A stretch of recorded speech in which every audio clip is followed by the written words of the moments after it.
There's some funny business with the Flames lineup going on. Aside from what's going on in net? Yeah. Okay. Because we had the lines yesterday at practice, and it looked like Coronato was going to be the extra. And now we're seeing Zary out late after morning skate getting work, which is usually an indication you're not in tonight's sun, which is not what we want to see for Connor Zary, which might suggest that Coronato is in and Zary's out, or Zary, excuse me. How can he not? Is Parekh not from Ontario? He definitely played in front of friends and family in Toronto 2 nights ago. So, yes. Do it again. What are you doing? Why are you disrespecting the kids in the family? Maybe they're not there. Maybe they went to the Leaf game and they're like, oh, Canada, that's such a like we hate Ottawa and cavernous all the politics in Ottawa. Yeah, can't they stand won't it. be caught up in it. Yeah. Mm-hmm. I doubt it, Dean, and I think this is ignorant. If it's so, just saying. Sure. They're at a spot where they don't even have Pospisil back, and it feels like they have too many wingers, and they seem loath to remove Ryan Lomberg from the lineup, which I kind of understand, but kind of don't. It would be a really tough case for someone to sell me that Ryan Lomberg is a better hockey player than Connor Zary, but you would also say, hey, if you need someone to run around and bang and crash and scrap, Ryan Lomberg absolutely is better than Zary than that. So I don't know if he's cemented in forever, or maybe when Pospisil's back, there's a reasonable facsimile of Lomberg and you could see him come out. But it's not like when Ryan Lomberg is out there, you're out chancing the opponent. You're bleeding chances and you're trading that for the energy and the lift that psychologically gives you. Yeah, he didn't play a lot. But he was there. Fourth. I mean, did he win a Stanley Cup? Yep. All right. Did I? Depends how you feel about that. So I'm a loser and he's a winner. I think you're both the rest winners. of your life is determined by two of you got paid money, a lot of it to play a child's game, and the rest of us are losers. Yeah, you made more money than he did. Yeah, screw you, Lomberg. Yeah. Did I? Yeah, I think so. Oh, I think so. He's not done yet. Well, anyway, it's not about Lomberg. Yeah, I'm not looking at Lomberg to pull this team out of. No, but my point is like, would you be more comfortable with Lomberg in the rafters or Zary? I told you the other day that they don't score. Well, they must think they're highfalutin now. They got 5 and then 3. Woo! And 3 before that. What a heater. Look out. We're really coming. We're talking 11 goals in 3 games. Buckle up. If at all possible, you could put the lineup up so I could critique it and give them shit about all this. So you're going to send messages. Remember when they sat Pospisil or gave Pospisil shit after a game last year for taking a penalty for roughing or something? And I'm like, so you're going to tell the guy you want to play with high energy and be a prick, not to play like a prick. Yeah. Okay, that makes a lot of sense. Let's blame the loss on him. Agree. And he's not played that way since. No. For any amount of time. No. Anyway, and it's not about, but you're not no one in that lineup is so good or so bad that you can't make an argument one way or the other. But if you're at all worried about scoring and where to fit in all these third line, second line wingers, then just make 4 lines of average and let them go. I said it yesterday, say it again. Like, put Zary at center, first line, second. You don't have a first line. No. You can call someone your first line, but you don't have a first line. And you know what? Some of the best coaches ever. Oh, my God. Scotty. Daryl. Good coaches. Hall of Famers. Yeah. Al Arbor. Oh.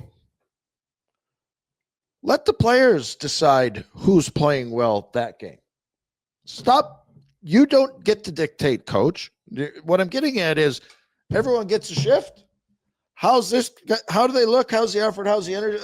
You guys are playing more today. That was kind of the Bill Peters thing, right? He would roll through, and then by midway through the second, heading into the third, it's like, you guys aren't going tonight, so we're going with these other guys. Well, yeah, give them a period, give them 10 minutes, whatever. There's game circumstances. But I'm not going to dictate that you get more ice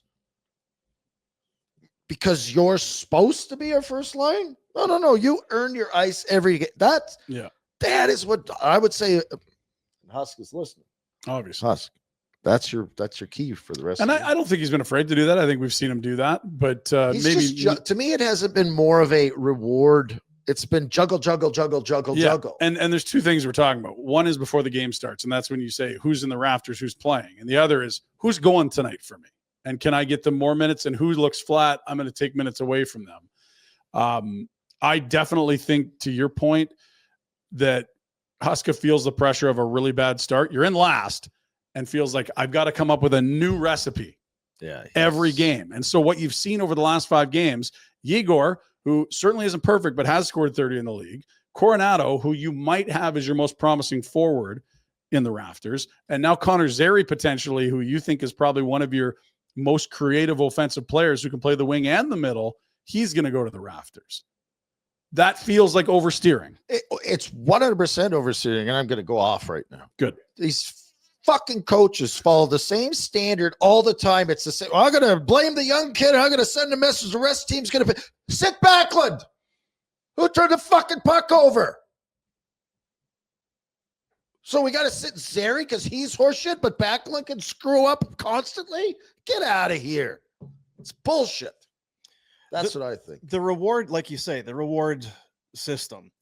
Up until about a week ago, it was hard to look at anyone on there and say, you deserve more ice time than he does. It'd be a fair, be it. And this group of 3 are certainly better than that group of 3. They were all kind of very middling to below middling together. Now, as of late, there's been some improved play. So without knowing, if Zary skated yesterday and isn't today, I mean, he's on the ice, so he's not injured. So he's not playing. I don't know. I think it's safe to say that Honzik, Backlund, Coleman, they will remain together, as will Huberdeau, Kadri, and Frost on the right side. Yep. So then how are you mixing the rest? We saw Sharangovich skating as a center yesterday at practice. Is that where what they're doing at center to remove Zary? I don't know.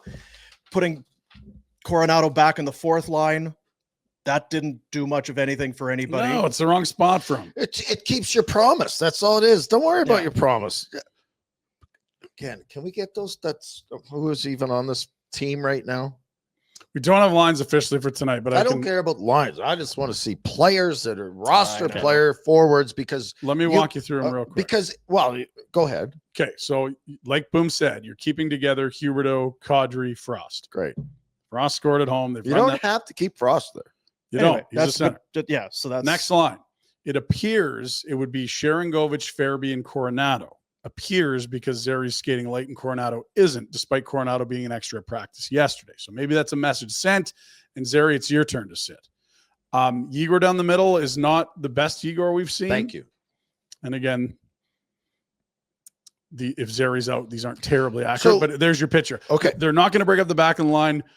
There's been some egregious turnovers. They're also the line that scored the most the last 3 games. Coleman's got the team lead. I understand. Gets his first. My argument it's been up and down. Yeah, I'm overemphasizing sit Backlund. What in all reality, sit a vet if you really want to rattle the cage. Yes, that's the point. Is that was Zary horseshit? And I don't think Sharon go so much. What percentage worse has Connor Zary, Igor Sharangovich, Coronato been than any of your supposed top players? Now I'm a Zary guy. But he has 1 goal and 1 assist. He is sittable. Okay, right? It's not that he's not sittable.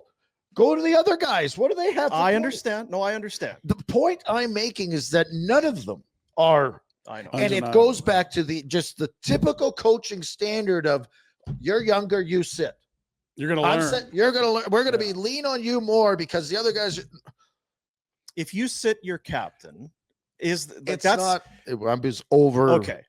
What they shouldn't is sit anyone. Who should they sit? The 4th line. Agreed. Why do we need this? Especially it's when not you against shot against them, but that is not move Frost or Zary into that.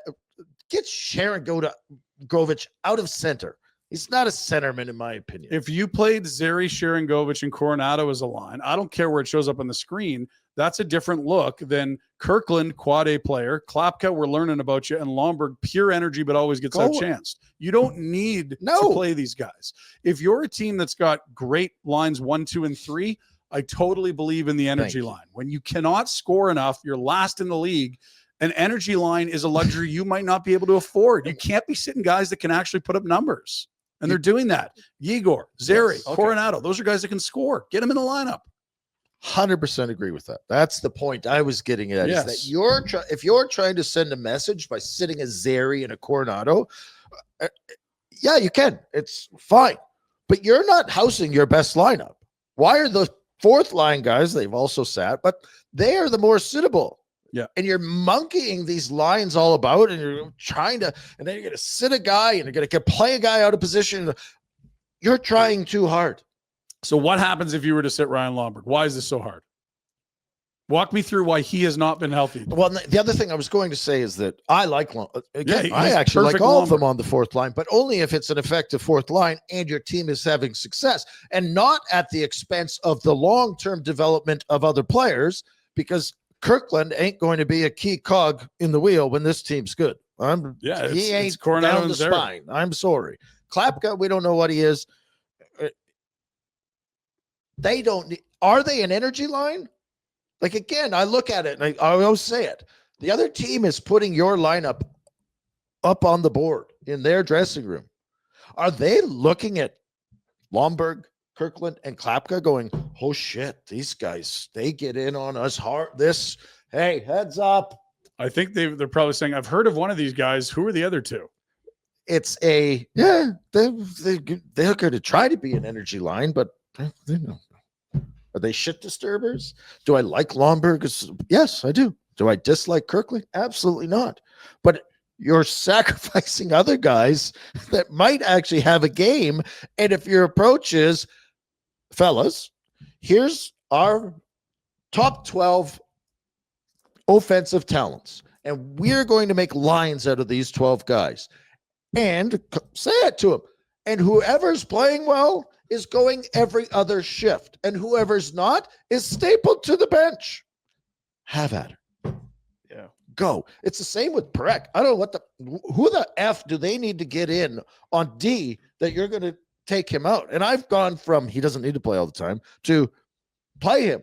And the reason I've gone from he doesn't need to play all the time is because the other guys aren't that good. Yeah. Yeah. To watch Jake Bean play, What are we doing? And have Parekh in the rafters, to me is they got to come along. what are we trying to accomplish here? Like, what is the end game where you're like, oh, I'm glad they did that, because now look at what, like, I don't think Zane Parex's going to get better watching from the rafters so much as he just needs to keep playing in this league that is, 20 miles an hour faster than the league he played in the last 3 years. He needs to just keep playing. I'd play him with Uyghur. I would too. Apparently Ball and Anderson can't be separated. That's the immovable forces in the lineup. Everyone else gets thrown around in the blender. I wouldn't mind seeing Parekh with Ball. You stay at home, big physical guy that likes to come up ice. But no, it's only on the fourth line. It's only with the third pair, and it's with Bean or it's with Hanley. Like, why? Why does it have to be that way? Like, you are, because it's a standard that has been accepted around the league. Oh, this is how we approach it. It doesn't make any sense. what is the greatest Achilles heel of this team? They can't score. Can't score. And now we're going to see two guys that can score in the rafters, so that Bean and Hanley and Lomberg and Kirkland can play. What are we trying to win this 1-0? Who's intimidated on the other team by the fourth? Where have they affected positively the outcome of a game for this squad? Totally.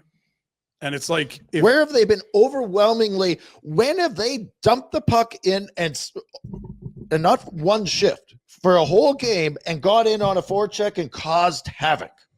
Yeah, and I'm trying to.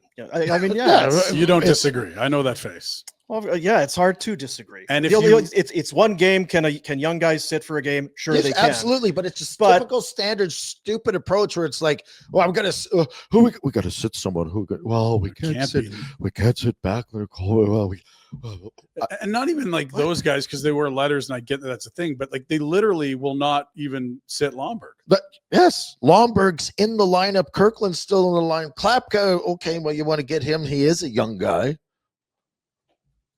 But you're going to sit these other guys because it's the easiest thing to do.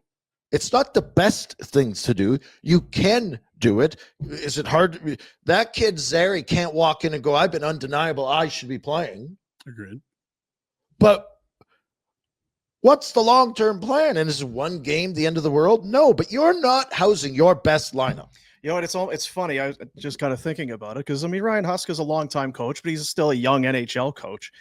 The words he had for Coronato the other night, It's like, don't try and do too much. Just come back and be core. Just come back and be yourself and just play. It feels like with so much tinkering and jockeying of rosters and all of this sort of thing, someone needs to tell Huska, just coach, just take your best players. Don't worry. Everyone knows what's going on here. A lineup tweak or sitting this kid or whatever, that's not going to change the fortunes of this team. Just coach the way you feel. You just put the right guys in the right honest. spot. Walk upstairs and have make sure there's no spy cameras or any bullshit in Conroy's office. Say, what are we up to here? Yeah, are we trying to be why good? do I have too many wingers and none are good enough? And I know I'm supposed to try and win these games, but how much should I try to win these games? Because I actually think he's not trying to win the games with the lineup he's housing. You are not as good as you could be. Ryan Lomberg's very good at being Ryan Lomberg. His best game does not give you an opportunity to win like Connor Zary's, Matthew Coronato's. And those guys can score too. We saw it the other night against St. Louis, Coronato as a pair, and you're like, they're up 2-0 against a team that was in the playoffs last year. Lomberg can't do that. It's like Huska knows this, and because again, I'm just trying to think counterpoint because I do it. Is he thinking macro for the best for Zary and Coronato and Parekh long term as players? Is that what he's doing? We don't know. Maybe he's seeing behind the Pareks, not overwhelmed, but like he's wearing it or he's stressed or just let the kid rest for a night. Is there stuff that potentially with young players going on? It's 3 and 4 nights. So if you're going to rotate guys, sure. It's just that this isn't a one-off. And since a slow start, we've seen what we both describe as oversteering or over tinkering, or like you're breaking the blender out immediately. Like it's tough for guys when no one's going good to say keep them together. But at the same time, how are you going to build chemistry when you got a different line mate every night? It's been that for the young guys. It's been that for Zary and Coronato. And you don't have to, and I don't know that he's done it, but you don't have to break up a line because they have a bad game. Just play them less. So if work it out in our own brains. Are we geniuses? We're close. Obviously. We're pretty close. Play your top 12 forwards. Play the guys in the position they want to play in. Put them in as a line. If that line's not going one night, they sit. You don't have to break it up for the next game. Yeah. You're already last place. So if you lose another game, it doesn't mean by juggling the lines, you're going to win the next one. And who the F cares if you do? So keep them together if they're happy and they like each other, like without any other things that we wouldn't be privy to. If you play your top offensive players, leave them together. Pull back on their ice time if they're not performing, because there will be nights when they don't, and reward them when they are performing. You want to go? Give her. It's that, and don't worry about wins and losses right now. Don't worry about it because you're that far back. Mm-hmm. Don't sell me on this BS. Well, we're going to win 6 or 7. And if you win 6 or 7, you're still not making the playoffs. You're still not making the playoffs. Yeah, that doesn't even get you to 500. So there's 8 teams. Dream on 500. And look, like long term, we're all on the same page. And I think Conroy's got a very legitimate read on if this team isn't good, what's going to happen. But like when you look at players under 25 that you want to be the core pieces and the pillars of this team when they're competitive again, it's literally Zary, Coronato, Honzik, Parekh, Wolf. These are the guys we've seen thrown on different lines, with the exception of Honzik, who stayed on the back of the line. They're the ones getting shuffled all over the place. This isn't easy for them. Those are the guys you want to be your leaders when this team's good again. They're the ones eating popcorn instead of 30-year-old energy guys.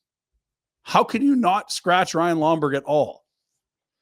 We understand what he is. He's good at that job. That job doesn't help you win as much as someone that can put up 2 points. I don't care about the win. Be realistic. It doesn't help you win. And if you think lining up the kids is going to be worse for you, it isn't. And they're going to get better down the road so that you're improving. It doesn't make the coach is coaching to win, and this roster ain't built for it. That's what it looks like. And there are circumstances that we don't know. Parekh might be sick. They might be someone has a exhausted. He sniffle, might someone's got a be strain. asking for. I don't know that, but it's the same as everything. Well, I don't know what to trade. Oh, we're gonna Yeah. trade. Yeah, I'd love to trade. Well, Like that was just kind of the thing. Is, well, maybe they're hurt. Well, they skated yesterday and they're skating again today. So if they were hurt, they probably wouldn't be making them skate after practice. And Right. if they were sick, they probably just stay. they're at the not hotel. absent. They're working extra hard. So It's a little confounding, and I feel for Huska because you know that in that room the expectations were very high, and it could not have gone worse. They have one regulation win in 11 games. They're I don't dead think it last. would be fun in that dressing No, room. And part of the and reason that they're Lomberg feeling the might be in squeeze. there is because he just keeps it loose and has Yeah. some energy. Even And he's doing a great job being Ryan Lomberg. What he can't be is a top 9 forward. The guys you're putting in the rafters can. So can Gridden. So can Pospisil when he's back. it They got also too many speaks fucking to if wingers. Lomberg. I know why. I think Lomberg is meant for energy on and off the ice. It might speak to your team makeup if he's that integral. Right. You know what I mean? Yeah. Like, Where's your top 9 guy that brings that energy? yeah, where's your leadership group to bring that in? Like, what Yeah. so we have to have, and again, we like you, Lomberg, but we have to have Lomberg in because the rest of you duds have no emotion to play this game. The list of forwards that have had a good start through 11 games is like Fairby, and you could argue Coleman, and then I'm out of names. and even there, Farabee has 1 goal. No, but he's just created He's a ton. trying. It's like he's doing the best he can do, and he's due some puck luck. But like at least you notice him every shift. He's playing with energy. He's taking the puck to hard places. He's going to the front of the net, albeit missing tap ins. And Coleman, certainly has had puck luck on the opposite end of the spectrum and has 5. But like after that, it's like if we're handing out letter grades, I mean, maybe Nazem's a B+. Now he was Everyone's below that. Like Huberto, okay. Frost, okay. Sharangovich, worse than okay. and I was okay with moving Away we go. Frost to the wing, but what are you trying to to achieve? keep Kirkland in the lineup? Yeah. Like why? I think that's I mean, it's not that. It's They're trying to get him going, but still. like it's if Kadri has a bit of a lip on, he's a guy with some skill that Nazem can play with. So Coronato, Yeah, I mean, the issue is you could argue with the other side. I yeah, I know. appreciate what you're saying. It's just, and if he's got the lip on, that's love Scouter, wasn't it? But I don't like it. Like, and I don't know that he has a lip on. I'm Yeah, I not. know, I I'm know. just saying, Yeah. if he does, and you have to cater to that in a last place team for a 35-year-old, what are we talking about? It's October. Out. I was just gonna say it's a It's lot. It's a October. lot of this for October 30th. Yeah. out. Well, welcome to last place. It's not comfy, and you're going to get second guessed. Hey, buddies, thanks for watching. We appreciate it. Also, if you could throw in a like and subscribe, it does help us out with what it is we are doing. And check out more at flamesnation.ca.